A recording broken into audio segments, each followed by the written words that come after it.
Go ahead for the record and please state your name. Joe Caro.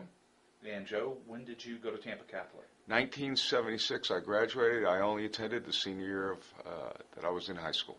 Okay. Tell me some of your fondest memories of playing under Coach Mulry. Probably the best single moment was we were in the district and playing our arch rival, Jesuit, and we were losing.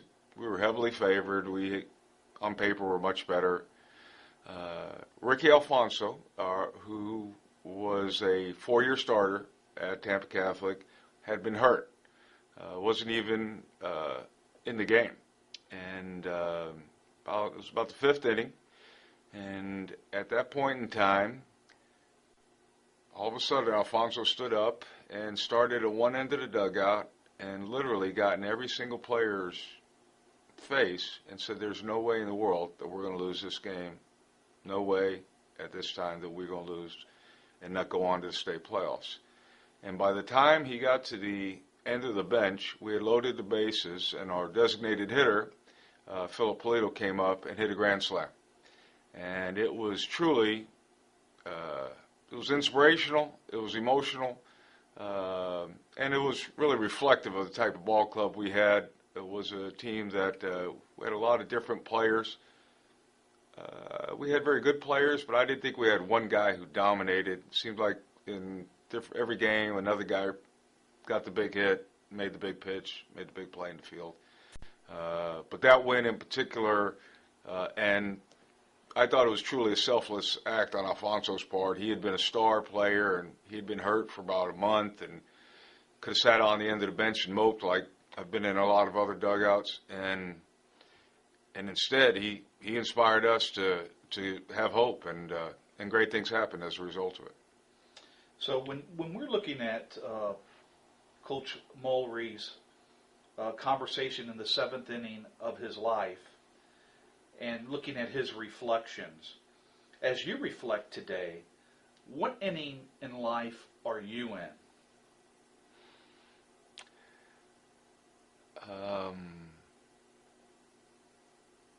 I would say for myself, I'm in the middle innings. Some days I think I'm in the 3rd inning, and some days I think I'm in the 7th inning. But overall, I would say in the middle innings. Different things occur daily in my life. I know I've become a lot more reflective, just like Pete has, since certain occurrences happen in midlife that just seem to have a different perspective because you have more experience in life. I think I've got a lot of game left to play, and every day for me is an adventure. And as you all know, baseball is a game without a clock. So the 7th inning could last an awful long time for Pete, and the 5th inning may last an incredible length of time for me. So, well said. In looking back at some of the life lessons, that you've learned on the field, how have you applied them in your day-to-day life? Probably the biggest thing that struck me when I transferred there was the attitude difference. I came from another program. We had good players in the other program, but the expectations when I were at Tampa Catholic, we weren't there to win a game. We weren't there to win a district game. We're there to win a state championship. That was the only reason why we went on the field, and that was from day one.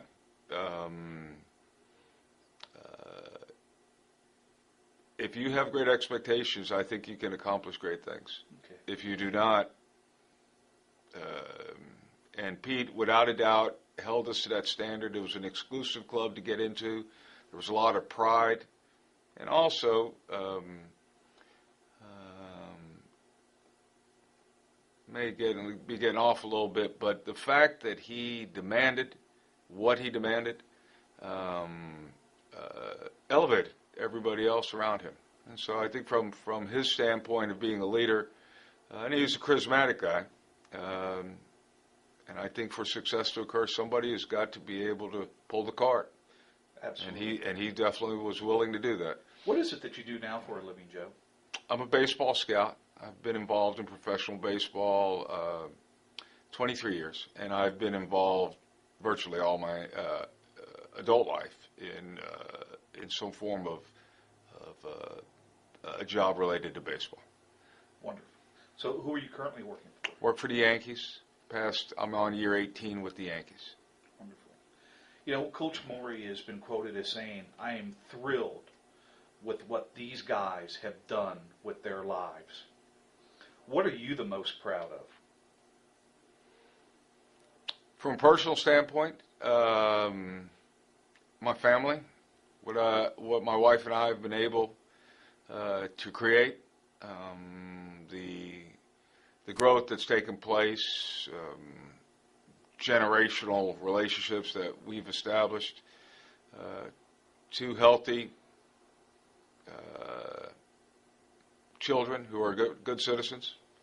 The most, for me, gives my personal greatest satisfaction. Professionally, I'm a very fortunate person, Mark, in that what I do for a living is what my passion is in life. And I've always thought to myself, if you can find something that you're truly passionate about, you'll never work a day in your life. And my job's not 100% fun, but that's okay. That's reality. No job is you're going to have to do some grunt work and some grinding, some research, whatever the things you don't enjoy, you're going to have to do. But I work, for me, where I came from as a kid growing up, to being able to do what I do today for a living, to say that I go to Yankee Stadium and that's where my office is at. It's exhilarating for me. Even some days I wake up still today, even after all these years, and I'm very blessed to be able, both wise, personally and professionally, where I've come in my 53 years now on this earth. If there were one thing that you would like to thank Coach Mulry for, what would that be?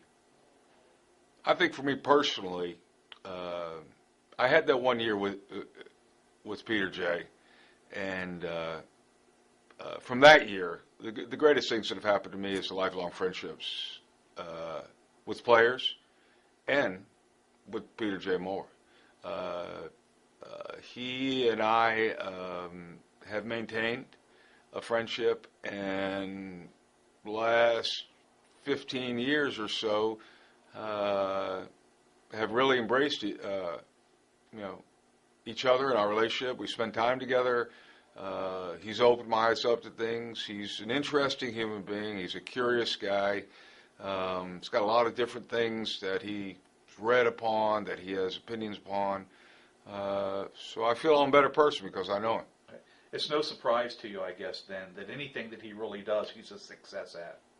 I don't think so. He's, well, first off, he's intelligent, but even beyond intelligence, he has a tremendous drive, perseverance. And I know people who are bright, but they lack desire.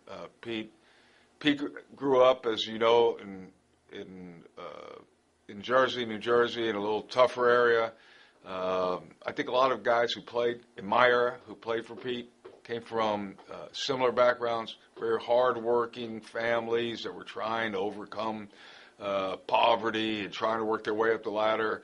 And he retains those values that his mother and his father taught him.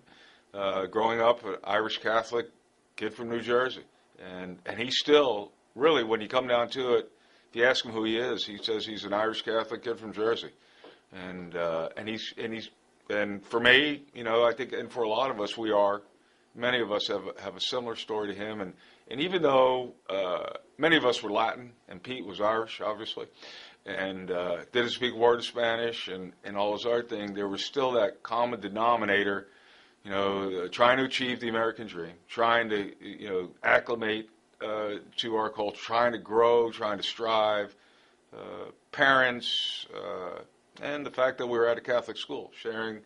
To me, really, that's something that I don't know how much we're going to spend on speaking about that, but the link to Catholicism, I think, I think probably is the major league. We always talk about baseball being a major league, but the reality is it was a Catholic school with a great baseball program. And I think that was the uniqueness of his program and the reason for its success. Joe, thank you for being with us here today, and I hope you're going to be at the book signing as well. Plan to. And we're encouraging everyone to come out on January the 28th at approximately 6 o'clock at Tampa Catholic to enjoy the book signing and to reminisce. Thank you. I appreciate your time. Thank you. Okay.